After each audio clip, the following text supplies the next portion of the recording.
Methodology of teaching the subject. Our next topic is models of teaching, techniques of individualizing instruction. So first of all, advanced organizer model of teaching. It was developed by David P. Oswell. It has a theory of meaningful verbal learning. Here, the main concern is how the mind works to process new information and how these ideas about curriculum and learning can be applied by teachers. So this model helps teachers organize and convey large amounts of information as meaningfully and effectively as possible. So there are two types of advanced organizer, that is expository, which is straightforward description of the new content that students will be learning, oral or written, only essential contents. Then comparative, as the name indicates, there will be comparison, contrast with the familiar material and the new knowledge.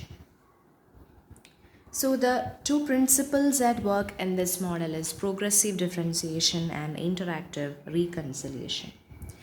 Progressive differentiation means you move forward from the broader and more general to the specific ones.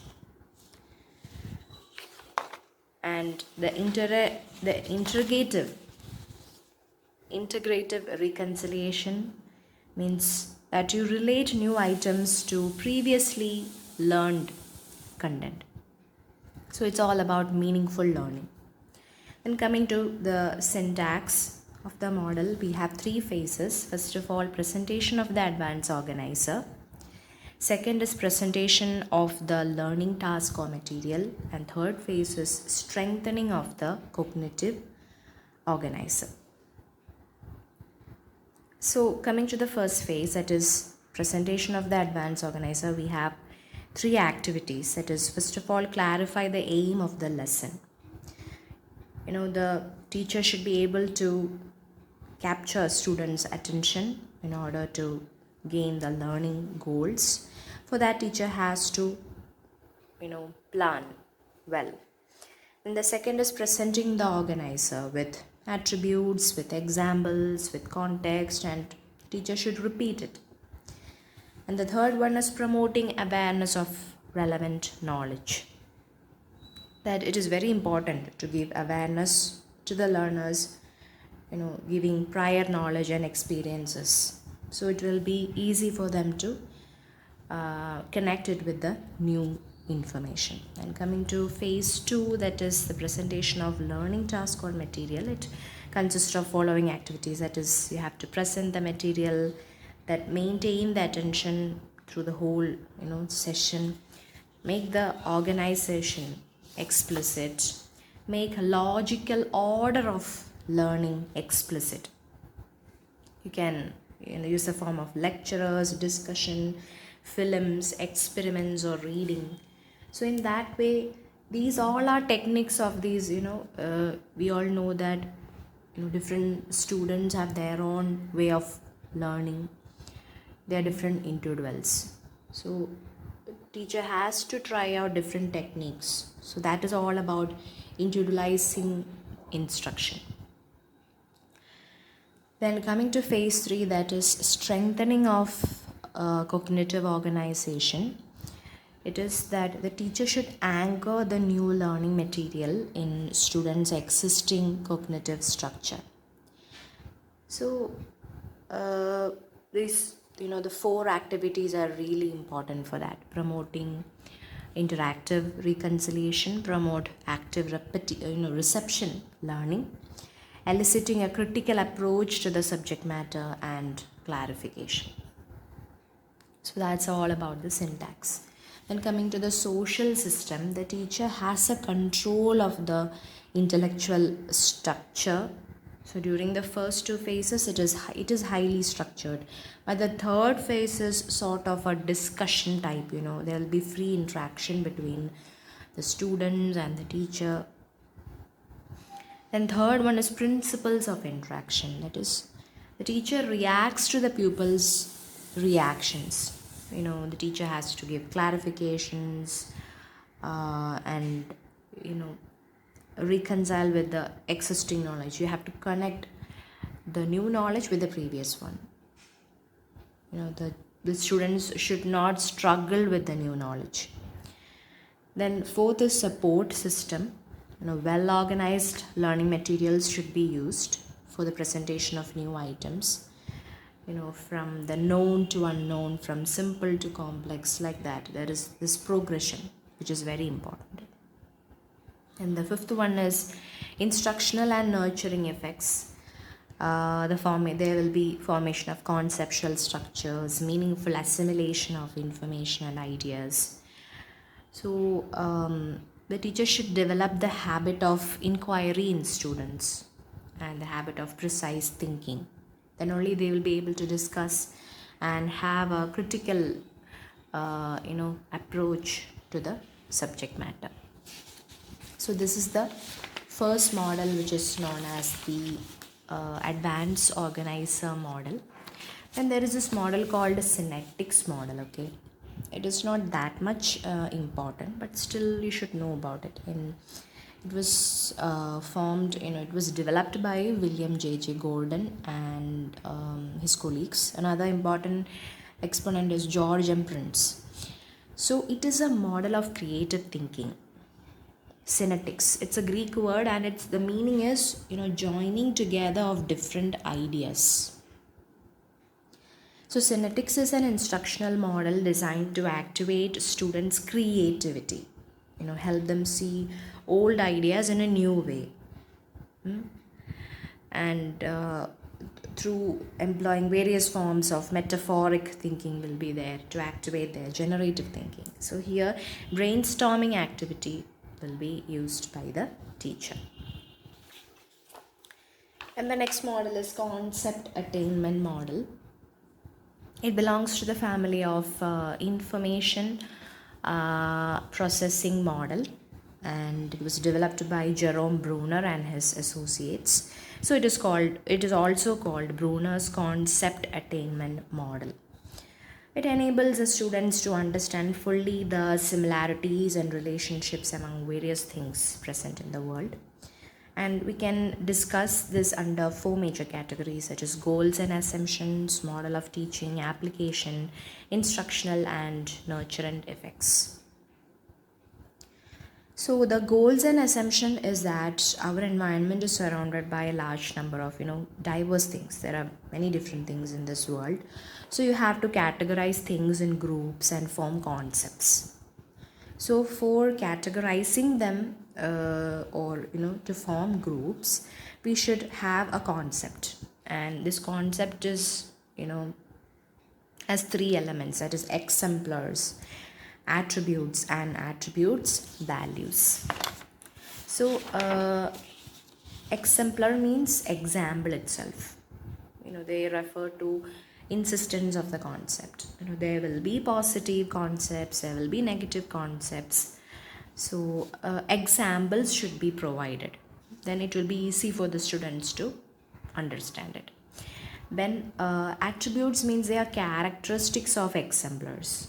All items of data everything have some features, attributes will be there. So along with examples, those attributes also should be given, and that attribute will have a value. Each attribute has an attribute value, and it refers to the degree to which an attribute is present in any example. Then so according to this exemplars or examples, attributes, and attribute values, you can categorize them. Then the concept will be formed, and after that there will be concept attainment. So the concept formation is the first step, which leads to the concept attainment.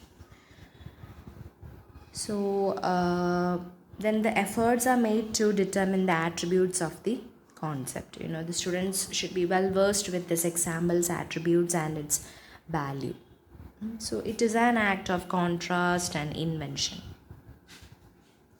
So coming to the model of teaching, the 4 steps, the syntax, we have, the first phase, we have presentation of data and identification of concept.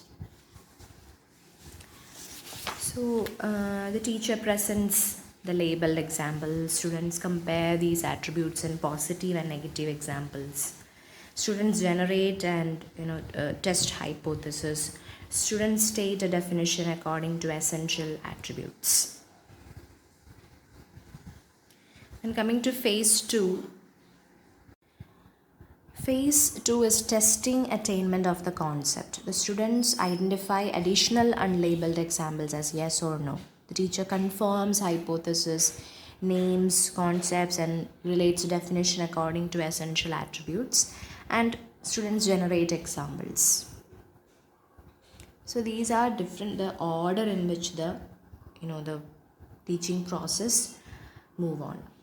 The phase 3 is analysis of the thinking strategy. Students describe their thoughts. They discuss the role of hypothesis and attributes and the type, and there will be number of hypotheses also. Then coming to the social system, it describes teachers and students' role and relationship. Teacher selects the concepts and examples. First of all, it's up to the teacher. He or she organizes the examples into positive and negative examples, and he sequences those. After that, teacher has to keep a track of this hypothesis and attributes given by the students. And the teacher is required to perform the function of a recorder. How they perform, have they got that, have the students got the idea about the concept, and maybe additional examples can also be given. So it is also required to present additional data when needed. So the principles of reaction is that the teacher deals with the reactions of the students. The teacher supports the students' hypothesis and should not discourage them. Their responses should be considered and discussion should held over various hypotheses. The students should be made to pay attention on the analysis of the hypothesis, and there should be proper encouragement from the teacher. And coming to the support system, it deals with the use of teaching aids, human skills and capacities. Whatever makes that concept attainment easier will be beneficial, because the students will be inventing new concepts, and for that attainment teacher should plan well. The data sources, both positive and negative examples, should be prepared beforehand, and the aspect of the concept attainment activity should be clear to the learners. So, and it must be recorded for proper concept attainment. When the application is at, it deals with the further applicability of the model or different curriculum and classes. And these model can be applied to different grade level and ages. When this model was used with kindergarten children, it was successful. In case of young children, the concept is very simple, means we are giving some examples and the concept will be clear to them. So the concept attainment model is also used in evaluation also as a tool or device. And new inquiries can also be initiated with the help of the model. And it is very easy for the teacher to follow the model in a routine, teaching learning activity. And coming to the instructional and nurturing effect, there will be achievement of this instructional objectives. Aims and objectives of any teaching subject can be achieved through the use of this concept attainment. model, because there is concept in each and everything that we find in this world, and when we teach this using examples, their attributes and values, it will be easier for the students to understand. Then improvement in concept building strategies. So it is up to the teacher to develop and improve that, to try out different teaching learning strategies. That individuality of each and every student should be considered well. Then the nurturant effects is that development of alternative perspective, development of sensitivity to logical reasoning in communication, and development of tolerance to ambiguity. So the concept attainment model, it helps in organizing data, solve problems, generate concepts, and find solutions to problems. And it helps the students to develop the method of processing information from the environment. So it is concerned with the intellectual growth rather than emotional and social development. So that's all about this concept attainment model. It's just a lesson plan on this model. You don't need that. And now coming to direct instruction model. Okay. It's a direct instruction model.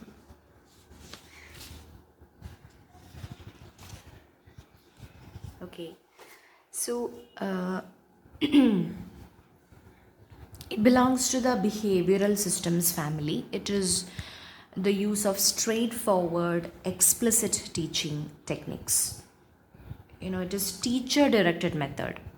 Teacher stands in front of the classroom and presents the information. Very simple. So teacher plays a central role. So it is a very structured, academically oriented learning process. So the negative practices as criticisms of student behavior are avoided here. So telling about the model, it explains a concept or a skill to a large group of students because it will be easier for the teacher to just explain about the concept or the information. The teacher must clarify the purpose, procedures, and the actual content also. And it's very important to ensure students' participation too. So first of all, it is highly structured. It's semi-independent or guided and independent. It's according to the teacher, how the teacher instructs the information to the students.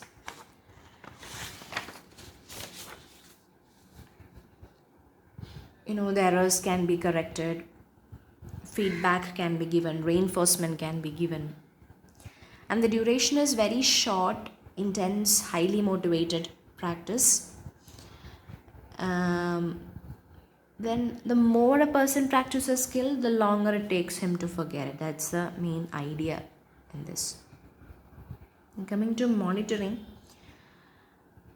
immediate corrective feedback removes performance anxiety. That's the idea behind this. The knowledge of the result stabilizes the new learning more quickly. Accuracy is 85 to 90% level of accuracy. And the practice session must be distributed over a period of time, and it must be closer together at the beginning of learning. And once the learning is at an independent level, sessions can be spaced further apart. So here the syntax is that first one is the orientation phase. That is, teachers' expectations are communicated. The learning task is clarified, what the students must do, and the teacher provide the objectives of lesson, describes the content of lesson and its relationship to prior knowledge or experience, and teacher points out the students' responsibilities also during the activities. And phase 2 is presentation phase. Here the teacher explains the new concepts or skills and provides demonstration and examples. And phase 3 is structural practice. That is, the teacher give activities and the students can form groups, and after that he or she should give feedback to the students' responses and correct their errors, clarify their doubts. And phase 4 is all about guided practice. Now students can practice on their own. Teacher can monitor their activities and move around the class. And phase 5 is independent practice. Students practice on their own without assistance. In phase 4 the teacher can assist them if they find any problem. But in phase 5 there'll be no assistance, and the teacher can take time to give feedback. Coming to the social system, it is, as already said, it's a very highly structured social system, and the principles of reaction is, it is governed by the need to provide knowledge of results, help students place themselves, and offer reinforcement. The support system is sequenced learning tasks. And coming to instructional and nurturant effects, it enhances self-esteem through success and positive feedback. It generates motivation and self-paced learning, ensures mastery on the content, and generates confidence.